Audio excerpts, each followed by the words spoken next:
গত 22 তারিখে প্রধানমন্ত্রী শ্রী নরেন্দ্র মোদী কলকাতায় এসে বাঙালিকে বাঁচতে হবে বলে, বাঁচতে চাই বিজেপি তাই বলে নতুন স্লোগান জারি করে গেলেন। আগামী দিনে বাংলার দেওয়ালে দেওয়ালে বাঙালি বাঁচতে চাই বিজেপি তাই স্লোগানটি আমরা দেখতে পাব। এই স্লোগানটি সম্পর্কে যদি বলতে যাই তাহলে একটা জিনিসই মাথায় আসছে যে প্রধানমন্ত্রী নিজেও বুঝতে পেরেছেন যে বাঙালি মৃতপ্রায় অবস্থায়, তা না হলে বাঁচতে চাই কথাটি তিনি ব্যবহার করতেন না। আজকে এই প্রসঙ্গে আলোচনা করব যে কেন আজকে বাঙালির এই অবস্থা এবং প্রধানমন্ত্রীকে বলতে হচ্ছে বাঁচতে চাই বিজেপি তাই। নমস্কার, আমি তুষার ভট্টাচার্য, আর আপনারা দেখছেন আমার ছোট্ট YouTube channel state speaks. State speaks আপনাদের মনের কথা বলে, আপনাদেরকে ভাবতে সাহায্য করে। স্টেট স্পিক্স সবার জন্য। যেটা বলছিলাম যে প্রধানমন্ত্রী গত 22 তারিখে মেট্রো রেলের উদ্বোধন করতে এসে কলকাতাতে দমদমে তিনি বললেন যে বাঁচতে চাই বিজেপি তাই। এই যে স্লোগানটি তিনি বললেন, এর থেকে আমরা সবাই বুঝতে পারছি যে বাঙালি বাঁচতে চাই কথাটা বলার অর্থ হচ্ছে বাঙালি প্রায় মৃতপ্রায়, তাকে বাঁচতে হবে। এবং এই বাঁচতে চাই বিজেপি তাই তার সঙ্গে জুড়ে দেওয়ার অর্থ হচ্ছে যে বিজেপি বাঙালিকে বাঁচাতে পারবে। আদপে কি তাই? যদি এই স্লোগানটাকে আমি ব্যাখ্যা করি বা ব্যাখ্যার পটভূমিকায় এটাকে ফেলে বিচার বিশ্লেষণে যাই, আজকে বাঙালির এই অবস্থার জন্য কি বিজেপি দায়ী নয়? সর্বতোভাবে দায়ী না হলেও অনেকাংশেই বিজেপি দায়ী। 26,000 ছেলেমেয়ের চাকরি চলে গেল। নির্যাতিতা, আরজি করে নির্যাতিতা মেয়েটি কোনো বিচার 365 দিন পার হয়ে যাওয়ার পরেও হলো না। ইডি সিবিআইয়ের একটানা যে কর্ম প্রচেষ্টা, সেই প্রচেষ্টা কি সদিচ্ছা নিয়ে করার প্রয়াস ছিল বিজেপি? ইডি সিবিআই একটা দুটোকে ধরে এদিক ওদিক ঢুকিয়ে দিলাম, বাংলাকে দেখালাম যে আমরা আছি, কিন্তু বাঙালি আজকে সত্যিই মৃতপ্রায়। হয়তো প্রধানমন্ত্রী সেটা বুঝতে পেরেছেন, কিন্তু প্রধানমন্ত্রী বুঝতে পেরেছেন বললে তো আমরা সেই দিক থেকে তাকেও ছেড়ে দিয়ে মাফ করে দিতে পারি না, বা তাকে ক্ষমার জায়গায় নিয়ে যেতে পারি না। কারণ বিজেপি কোনো রকমভাবেই কোনো ঘটনাতে আন্দোলন তৈরি করতে পারেনি। সবাই বলে সেটিং, সেই জন্য আন্দোলন তৈরি হয় না। আরএসএসের সঙ্গে সর্বতোভাবে এইখানকার বেশ কিছু টিএমসি নেতা নেত্রীর যোগাযোগ, এটা আমরা প্রায়শই দেখতে পাই এবং প্রায়শই নানা পত্রপত্রিকায় তাদের কিন্তু আমরা এই সব ধরনের নানা রকম বিশ্লেষণ চোখে পড়ে। সত্য মিথ্যা জানি না, কিন্তু কার্যকলাপে কিন্তু আমরা বুঝতে পারি যে এটা কিন্তু একটা সেটিংয়েরই একটা অঙ্গ হিসাবে দেখা যেতে পারে, যেটা সাধারণ মানুষ রাস্তাঘাটে বলে বেড়াচ্ছে, বা বলে বেড়াচ্ছে না, বলে বেড়াচ্ছিল, এখনও বেড়ায়, আগামীতেও হয়তো এই কথাগুলি চলবে। দেখুন, বাঙালি সত্যি মৃতপ্রায়। 34 বছর বামফ্রন্টের শাসনের লাস্ট 7-8 বছর একেবারে নাভিশ্বাস উঠে গেছিল। মমতা ব্যানার্জি তখন একটা মুখ হয়ে বাংলায় দাঁড়িয়েছিল, যে যেখানেই কোনো সমস্যা মমতা ব্যানার্জি কিন্তু ঝাঁপিয়ে পড়তেন। আজকের তিনি আমাদের মুখ্যমন্ত্রী, পুলিশ মন্ত্রী এবং স্বাস্থ্যমন্ত্রী। আমরা কিন্তু তাকে বিশ্বাস করেছিলাম এবং বিশ্বাস করে তাকে আমরা কিন্তু নিয়ে এসেছিলাম। বামফ্রন্টের যে অপশাসন লাস্ট 7-8 বছরের, সেই অপশাসনের কথা আজকে কিন্তু বামপন্থীরাও স্বীকার করে নেন যে তাদের ভুল হয়েছিল, এবং তার খেসারত তাদের আজকে দিতে হচ্ছে। আজকে কিন্তু তার থেকেও ভয়ঙ্কর অবস্থায় কিন্তু বাঙালি চলে গেছে। এই টিএমসির অপশাসন, এই অপশাসনের ফলে টিএমসি প্রায় বাঙালিকে মৃতপ্রায় অবস্থায় নিয়ে ফেলেছে, যেখানে কিছু বলার ভাষা নেই, বাঙালি কিছু বলতে পারে না, বহু রকমের কেস খেতে হয়। প্রতিবাদী কণ্ঠ যারা ইউটিউবার বলুন, সোশ্যাল মিডিয়াতে অন্যান্যভাবে যারা প্রতিবাদ করেন তাদের হেনস্থা করা, কোনো এই পঞ্চায়েতে বলুন, মিউনিসিপ্যালিটিতে বলুন, রাজ্যের বিভিন্ন অন্যান্য যে অর্গানাইজেশনগুলি আছে সেই সব অর্গানাইজেশনগুলিতে বলুন, যেভাবে দুর্নীতি একদম শিকড় গেড়ে বসে আছে, প্রতিবাদ কেউ করতে পারে না, হয় তাকে তৃণমূল হতে হবে, না হলে তার কোনো নিস্তার নেই। প্রতিবাদ তৃণমূলের তরফ থেকে তো হবেই না, কারণ তারা কি আর তাদের দলের ভুলভ্রান্তি নিয়ে প্রশ্ন তুলবে? সাধারণ মানুষ প্রশ্ন তুলতে ভয় পায়, কারণ আমাদের যে এই যে প্রশাসন বা প্রশাসনিক যে সিস্টেমটা, সেই সিস্টেমটা মোটামুটি কলাপসড হয়ে গেছে সেই বামফ্রন্টের লাস্ট 7-8 বছর থেকে। আজকে এদের 15 বছর, টিএমসির 15 বছর, এই 22 বছরের যে যুগ, সেই যুগে কিন্তু যে পিরিয়ড, সেই পিরিয়ডে কিন্তু বাঙালি একদম কোণঠাসা। কিন্তু বাঙালি কি ঘুরে দাঁড়াতে পারবে না? বাঙালি ঘুরে দাঁড়াতে পারবে, কিন্তু বাঙালি কাকে নিয়ে ঘুরে দাঁড়াবে? আজকে বাংলায় ঘুরে দাঁড়ানোর মুখটা কি? বিজেপি তাই যে বলছেন প্রধানমন্ত্রী নরেন্দ্র মোদী, বিজেপি আসলেও কি এই সমস্যাগুলি সমাধান হবে? নারীরা সামাজিক সুরক্ষা পাবে? তাদের কি যে এই যে আজকের যে নারী, আমাদের মুখ্যমন্ত্রী থাকাকালীন পশ্চিমবঙ্গের নারীরা যেভাবে অবহেলিত, নানা রকমভাবে আমরা পত্রপত্রিকায়, সোশ্যাল মিডিয়াতে দেখতে পাই বিভিন্ন সময় বিভিন্ন ঘটনা, তারপরেও যেটা সর্বোপরি পৃথিবীর মধ্যে হয়তো সবথেকে বৃহত্তর আন্দোলন হয়েছিল আরজি করের যে নির্যাতিতা মহিলাটি মানে ধর্ষণ করে খুন করা হয়েছিল, সেই আন্দোলনটা কিন্তু আমরা পারিনি। বিজেপি তাই কথাটা যদি আমরা বলি, তাহলে বিজেপিও কিন্তু সেই আন্দোলনটাকে সংগঠিত করতে পারেনি। না সংগঠিত করতে পেরেছে 26,000 শিক্ষকদের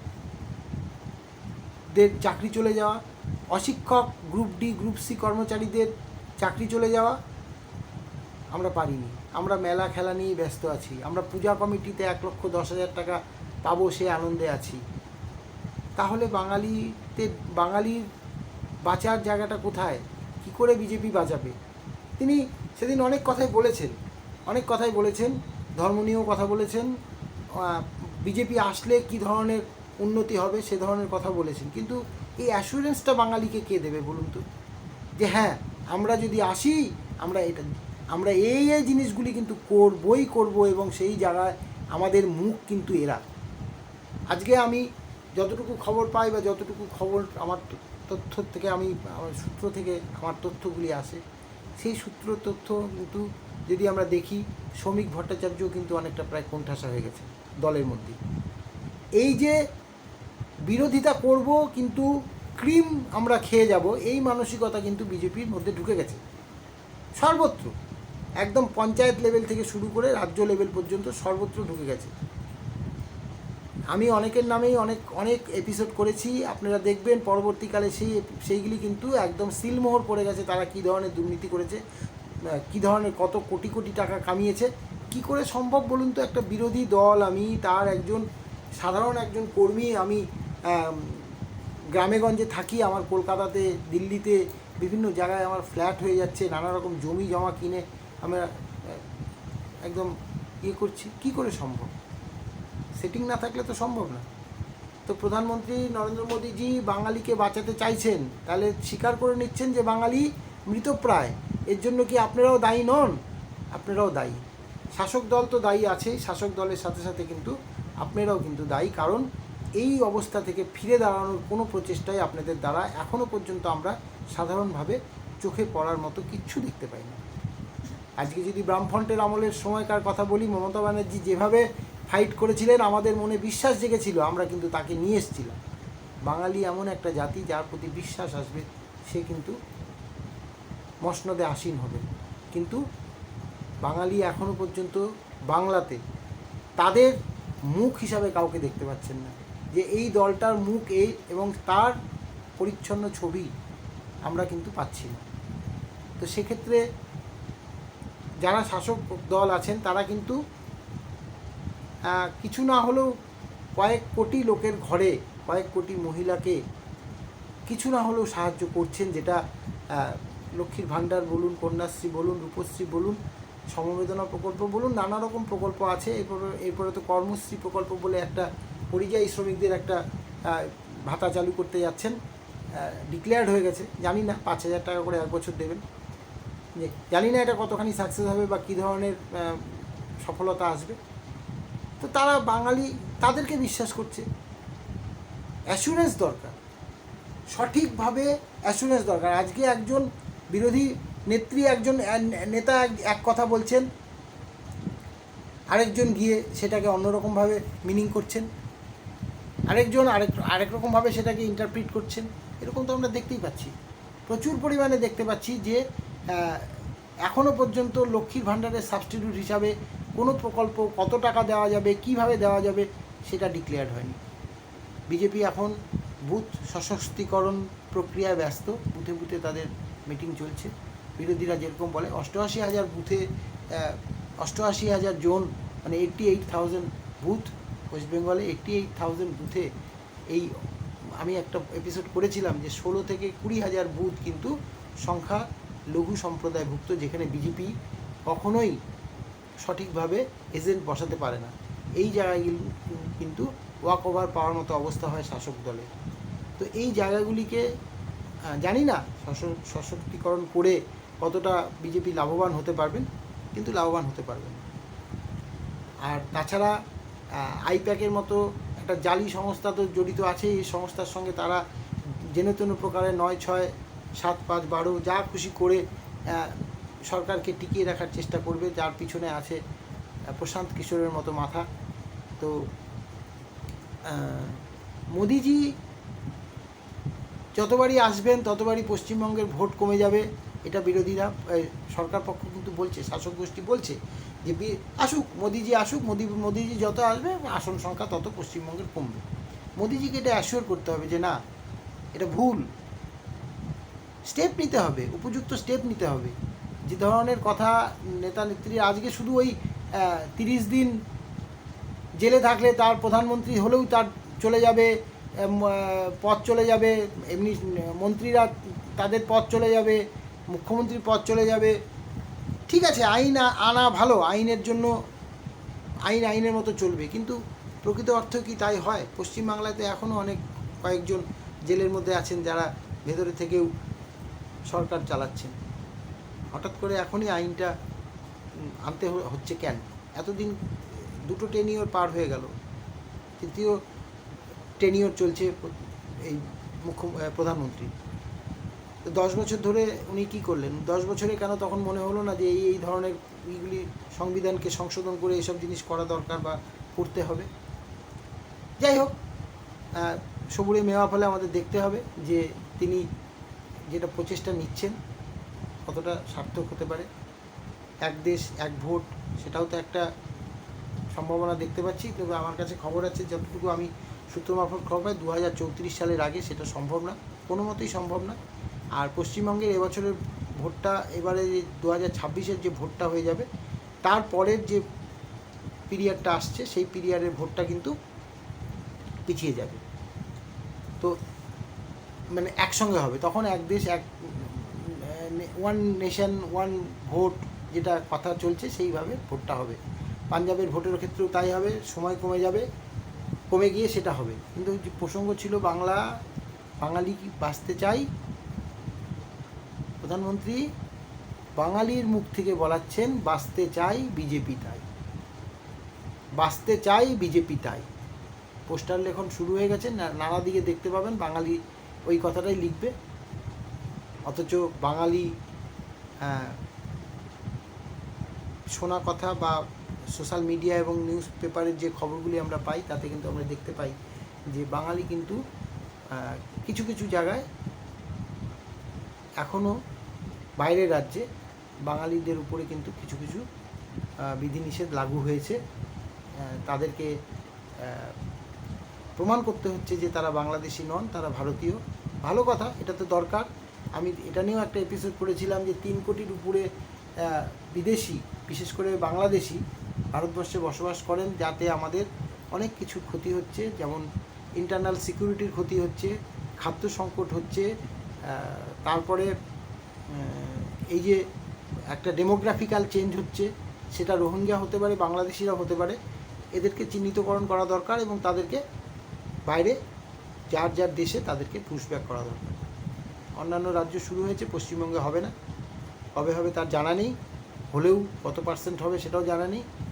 এসআইআর যেটা ভোটার লিস্টের সংশোধন, সেটাও বিহারে প্রায় 52 লক্ষর মতো বাদ পড়েছে। সেটা নিয়েও সুপ্রিম কোর্ট নানা রকম কোশ্চেন তুলেছেন। চলবে। বাঙালি এসআইআরের পক্ষে না বিপক্ষে সেটা এই মুহূর্তে বলা সম্ভব নয়। যদি আধার কার্ডকে মান্যতা দেওয়া হয় তাহলে এসআইআর করার কোনো মূল্য হয় না বলেই মনে হয়, সবাই বলছে। আমিও সেটাকে আপনাদের সামনে উপস্থাপন করলাম যে আধার কার্ড তো যত বাইরে পাওয়া গেছে সব বাংলায় তৈরি করা, নকল আধার কার্ড। তো আধার কার্ডকে সুপ্রিম কোর্ট যেটা বলেছেন যে মান্যতা দেওয়া হচ্ছে, তাহলে সেই মান্যতা দিলে কিন্তু আধার কার্ডকে মান্যতা দিলে এই ভোটার লিস্টের যে সংশোধন সেটার কিন্তু কোনো মানে থাকবে না। বাঙালি মরে গেছে, বাঙালি মৃতপ্রায়, বাঙালির মুখ থেকেই বলানো হচ্ছে বাঁচতে চাই। বাঁচতে তো চাই, কিন্তু কাকে ধরে বাঁচতে চাই? সত্যি তো আমরা মরে গেছি, এটা তো সত্যি কথাই, কিন্তু বাঁচতে তো চাই, কাকে ধরে বাঁচতে চাই? যাদের পরবর্তীকালে যাদের কথা বলা হচ্ছে যে বাঁচতে চাই বিজেপি, তাই বিজেপি কি পারবে আমাদের বাঁচাতে? তাদের বর্তমান কার্যকলাপই তো সঠিক জায়গায় নেই, প্রশ্নবোধক চিহ্নের মধ্যে আছে। তারা দিনে বিজেপি, রাতে অন্য দল। শাসক দলের মধ্যে থেকে, বিরোধী দলের মধ্যে থেকে, বিজেপির মধ্যে থেকে এই আওয়াজ উঠছে। তাহলে আমরা কাদেরকে বিশ্বাস করব? প্রধানমন্ত্রীজি, আপনার প্রতি যথেষ্ট শ্রদ্ধা জ্ঞাপন করেই বলছি যে সত্যিই বাঙালির অবস্থা খারাপ। বাঙালির বলার মতো ভাষা নেই, বাঙালি বাংলা আর বলতে পারছে না। বাংলা ভাষাটাও বলা এখন অনেকাংশেই কঠিন হয়ে দাঁড়িয়েছে। তাই একটু মুখ তৈরি করুন যাতে বিজেপি আসলে তাকে ভরসা করে আসতে পারে। আজকে এই পর্যন্তই। সবাই ভালো থাকবেন, সুস্থ থাকবেন। চ্যানেলটি ভালো লাগলে লাইক, শেয়ার, কমেন্টস করবেন, সাবস্ক্রাইব করবেন, পাশে থাকবেন। নমস্কার।